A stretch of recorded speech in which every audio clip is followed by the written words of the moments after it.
السلام علیکم۔ پروگرام اور سنائیں کے ساتھ میں امتیاز احمد قریشی۔ آج میں آپ کا تعارف کروا رہا ہوں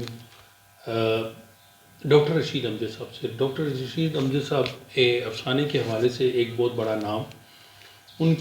ان کا جو مجموعہ ہے وہ ہے ست رنگے پرندے کے تعاقب میں۔ ست رنگے پرندے کے تعاقب میں رشید امجد، یہ کتاب جو ہے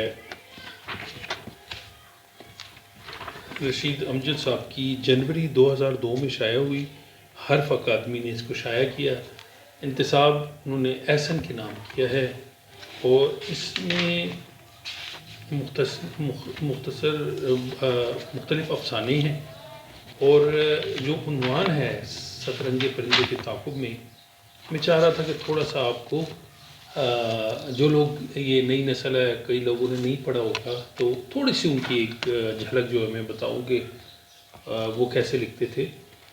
ست رنگے پرندے کے تعاقب میں ناشتہ کرتے ہوئے اچانک ہی خیال آیا کہ پچھلے ٹیرس پر پڑی چارپائی کو بنوانا چاہیے۔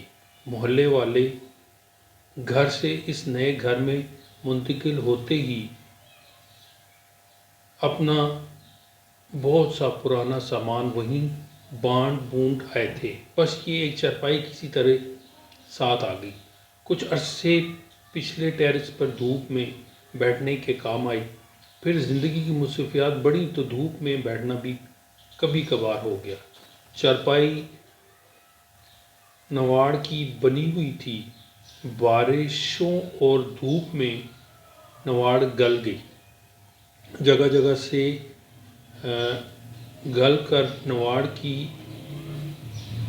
پٹیاں لٹکنے لگیں۔ ایک دن اس کے بڑے بیٹے نے نواڑ کھول کر چارپائی کو دیوار کے ساتھ کھڑا کر دیا، پھر برسوں وہ اسی طرح پڑی رہی۔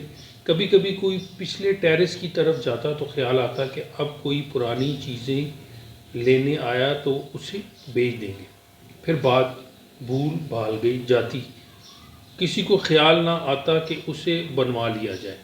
اس کا کوئی استعمال ہی نہ تھا۔ ہر کمرے میں نئی طرز کے بیڈ تھے اور چارپائی رکھنے کی کہیں جگہ بھی نہ تھی، لیکن اس صبح ناشتہ کرتے ہوئے اسے خیال آیا کہ چارپائی بنوا لینی چاہیے۔ سردیاں آ رہی ہیں، دھوپ میں بیٹھنے کے کام آئے گی، زیادہ نہ سہی چھٹی والے دن تو بیٹھ ہی سکتے ہیں۔ دھوپ میں بیٹھ کر کھانا کھانے کا کتنا مزہ ہے۔ پرانے گھر میں وہ اکثر چھت پر ہی کھانا کھاتے۔ سردیوں میں تو یہ معمول تھا، لیکن اب تو ڈرائنگ روم تھا، میز کرسیاں تھیں، مگر دھوپ میں چارپائی پر بیٹھ کر کھانے کا مزہ ہی اور ہے۔ اس نے دل ہی دل میں سوچا، لیکن بیوی سے ذکر نہیں کیا۔ وہ حسب معمول پیچھے پڑ جاتی کہ اس بلا وجہ خرچے کی کیا ضرورت ہے۔ گھر میں خرچے اور بلا ضرورت اور ضرورت کا ذکر تو چلتا ہی رہتا تھا، بس گزارا چل رہا تھا۔ وہ کہتا یہی کیا کم ہے کہ عزت سے گزر رہی ہے، لیکن بیوی کو ابھی کئی چیزیں بنوانی تھی، کہیں پردے بدلوانے تھے، کہیں بیڈ شیٹیں لانی تھیں، پھر بچوں کے آئے دن کے تقاضے، یہ وہ۔ اس نے پرانی چارپائی کو بنوانا کسی حساب میں نہ آتا تھا۔ اس پرانی چارپائی کو بنوانا کسی حساب میں نہ آتا تھا۔ پورے گھر میں کوئی بھی اس کی تائید نہ کرتا، اس لیے اس نے سوچا کہ جب تک سامان نہ آ جائے اور بنانے والا نہ آ جائے، کسی سے اس کا ذکر کرنا مناسب نہیں۔ پرانے محلے میں تو چارپائی بننے والے دوسرے تیسرے دن گلی میں آوازیں لگاتے گزر جاتے تھے، لیکن ان نئی آبادیوں میں چارپائی کہاں تھی کہ بننے والے ادھر کا رخ کرتے۔ اس کے لیے شہر جانا پڑتا تھا۔ اس نے سوچا دفتر سے فارغ ہو کر شہر کا چکر لگائے گا اور کسی بننے والے کو ساتھ لے آئے گا۔ دفتر سے نکل کر وہ پرانے شہر کی طرف آ گیا۔ اب نواڑ کا تو زمانہ نہیں رہا۔ پلاسٹک کی رنگ برنگی رسیوں سے بنی چارپائیاں بہت اچھی لگتی ہیں۔ اس طرح کی کئی دکانیں سیڑھیوں والے پل کے پاس تھی۔ وہاں پہنچا تو دکان کے باہر رنگ برنگی رسیوں سے بنی چارپائیوں اسے بڑی بھلی لگیں۔ پہلے ہی دکان سے کوڑا جواب مل گیا۔ دکاندار نے کہا، رسی تو مل جائے گی لیکن بننے والا نہیں۔ اس نے کہا، میں بننے والے کو ساتھ لے جاؤں گا اور گاڑی میں واپس چھوڑ جاؤں گا۔ دکاندار نے نفی میں سارے لائے، اب یہ کام کرنے والے کم ہیں، یہ چند لوگ بمشکل دکانوں کی ڈیمانڈ ہی پوری کر پاتے ہیں، آپ کو بننے والے مشکل ہی سے ملے گا۔ دوسری، تیسری اور چوتھی دکان سے بھی یہی جواب ملا۔ وہ کچھ مایوس سا ہو گیا تھا، اس کے ذہن میں ٹیرس پر پڑی رنگ برنگی چارپائی کا تصور دھندلا سا گیا۔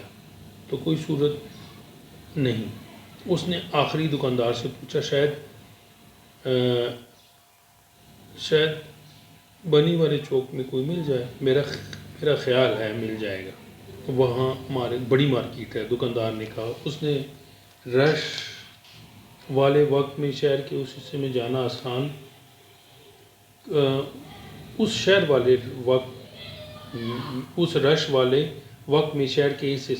آسان کام نہیں تھا، لیکن وہ چل پڑا۔ تنگ بازاروں سے چونٹی کی طرح ریتی گاڑیوں میں بیٹھے بیٹھے اسے عجیب طرح کا سرور آیا۔ زندگی تو یہی ہے۔ یہ اتنا میں نے آپ کو، یہ افسانہ کافی لمبا ہے اور ویڈیو بہت لمبی ہو جائے گی، میں آپ کو اس کا اینڈ بتا دیتا ہوں، تھوڑا سا کلائمیکس جو ہے۔ دوپہر کا کھانا کھاتے ہوئے گپیں لگیں، کہیں کہیں چارپائیوں کا ذکر بھی آیا اور رنگوں اور بنائی کی خوب داد دی گئی۔ کھانا کھا کر تھوڑی دیر سو کر وہ ایک دوسرے کے ہاں نکل گئے۔ وہاں تاش کی بازی لگ گئی۔ واپس آیا تو شام ہو چلی تھی۔ بیوی سامان کی ایک لسٹ لیے بیٹھی تھی۔ بازار میں کافی دیر ہو گئی تھی۔ واپسی پر کھانے کا وقت ہو گیا۔ کھانا کھا کر ابھی لیٹا ہی تھا کہ سینے میں شدید جلن اور درد کا احساس ہوا۔ سانس بھی کچھ اکھڑ رہا تھا۔ بیوی نے بیٹے کو آواز دی، جلدی سے گاڑی نکالو، تمہارے ابا کی طبیعت ٹھیک نہیں۔ چھوٹا بیٹا بھی آ گیا۔ دونوں بیٹیوں نے اسے پچھلی سیٹ پر لٹایا۔ بیوی نے اس کا سر زانوں پر رکھ لیا اور جلدی جلدی کچھ پڑھنے لگی۔ گاڑی ہسپتال پہنچنے سے پہلے اس کی حالت اور خراب ہو گئی۔ شاید اسٹریچر پر ڈالتے یا ایمرجنسی کے بیڈ پر لٹاتے درمیان میں کہیں سانس کی ڈوری ٹوٹ گئی۔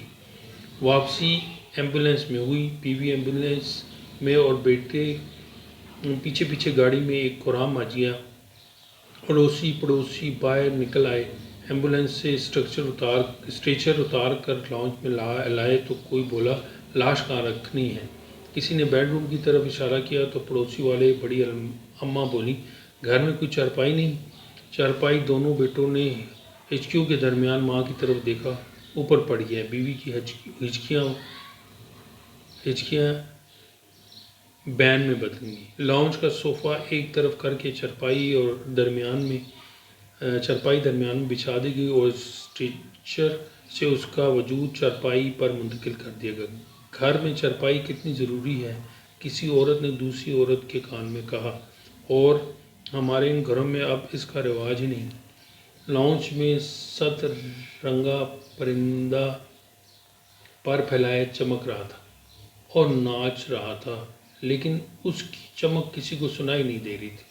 اس کی چہک کسی کو سنائی نہیں دے رہی تھی، نہ اس کے رنگ کسی کو نظر آ رہے تھے۔ آج کے لیے اتنا ہی۔